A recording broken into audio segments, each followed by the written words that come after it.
নৌকা দিয়ে গাং ঘুরলাম আর এদিক দিয়ে বন্ধু আমার কাইটে খাওয়াইতেছে ডাব। সেই ডাব খায় আমার লাইগা গেছে সর্দি। ডাবের পানি মজা হইলেও কিন্তু গাঙ্গের পানি বেশি ভালো না। গাঙ্গে গেছি হাত পা ধুইতে, আমি গেছি পইরা।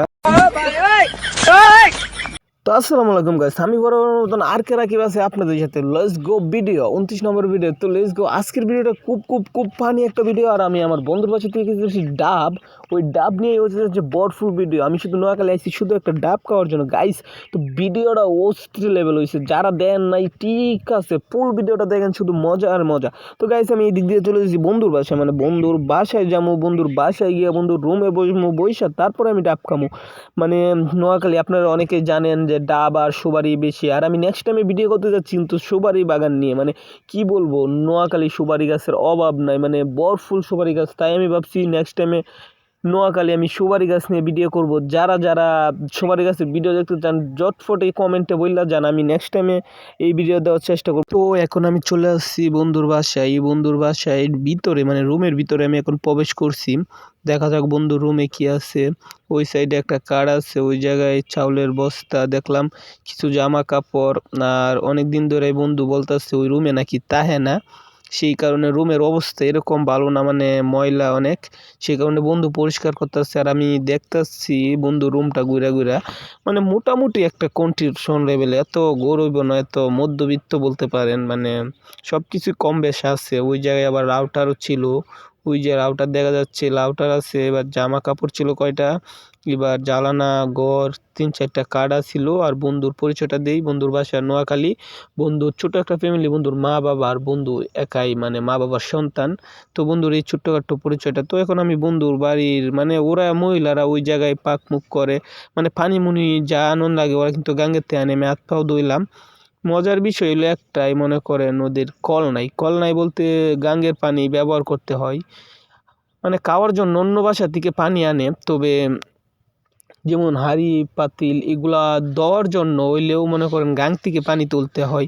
তো এখন আমরা ঘুম ভেঙে গেছে অলরেডি, আমরা একটু ঘুমাইছিলাম। তো এখন আমরা চলে যাচ্ছি রাস্তার ওই পারে, মানে বন্ধুর বাসা থেকে চলে যাচ্ছি এখন আমরা মানে ডাব খাওয়ার জন্য। তো রাস্তাটাও আমার কাছে মোটামুটি ভালোই লাগছে, এত খারাপ না।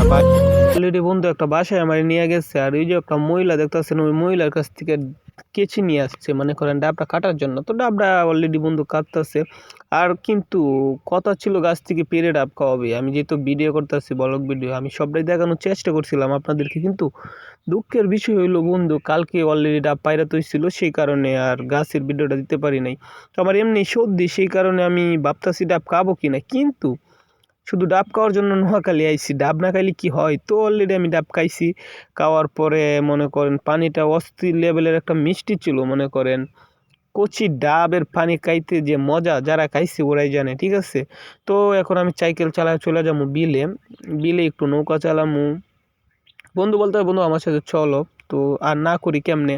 তো এখন আমি বিলে যাচ্ছি নৌকা চালানোর জন্য। তো আমি কিন্তু সাইকেল চালাতে পারি, কিন্তু কখনোই আপনারা হয়তো দেখেন নাই যে আমি সাইকেল চালাইছি।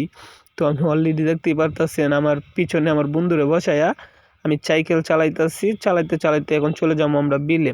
তো কি আর বলবো, ওই জায়গায় সব কিছুই ঠিকঠাক ছিল, মানে সুন্দর একটা পরিবেশ, এই পাক্কা রাস্তা, বাড়িঘর, না গ্রামটা ভালোই। আর বিশেষ করে একটা জিনিস ফলো করছি আমি, সেটা হলো সুপারি বাগান। মানে দেন গাইস, সুপারি গাছের অভাব নাই, সুপারি গাছ আর নারিকেল নোয়াখালী ওই দুইটাই বেশি। তো নেক্সট টাইম আমি সুপারি বাগান নিয়ে ভিডিও করব। যারা যারা চান দেখতে কমেন্টে বলে যাবেন, আমি অতি তাড়াতাড়ি সুপারি গাছ নিয়ে আপনাদেরকে একটা ভিডিও দেওয়ার চেষ্টা করব। তো এখন আমরা অলরেডি দেখতে পাচ্ছেন সুপারি বাগানের পাশাপাশি মানে আইসা পড়ছি গাঙ্গের সাইডে। এখন আমি নৌকা চালামু, সেই জন্য আমরা একটু অপেক্ষা করতেছি একজনের জন্য, ওই পার থেকে আমাদের জন্য নৌকা নিয়ে আসবে। সেই কারণে আমি আর আমার বন্ধু বসে রয়েছি। আর এই জায়গায় আরেকটা কথা গাইস, মানে সাপের ভয়টা একটু বেশি, কারণ জঙ্গলের মতন সবসময় দেখবেন আবর্জনা ময়লা, মানে গাঙ্গের সাইড দিয়া। এবার রাস্তাঘাটের আশেপাশের পরিবেশ আমার কাছে এতটা পরিষ্কার না, মনে করেন কিরকম রাস্তার সাইড দিয়ে গেলে যেমন ভয় লাগে, যেমন ওই জায়গায় সাপ আছে এরকম একটা পরিস্থিতি, বুঝছেন। তখন দেখতে পাচ্ছেন এক ছোট ভাই আমাদের জন্য নৌকা নিয়ে আসলো, আমরা এটা দিয়েই ঘুরবো। ঘোরার পরে তারপর আমরা বাসায় চলে যাবো। তো আজকের ভিডিওটা এতটুকু পর্যন্তই, সবাই ভালো থাকবেন, দেখা হচ্ছে নেক্সট কোনো ভিডিওতে। আর ছোটো ভাইয়ের চ্যানেলটা সাবস্ক্রাইব করবেন। আর পানিতে আর ভিডিও করলাম না, আল্লাহ হাফেজ, সবাই ভালো।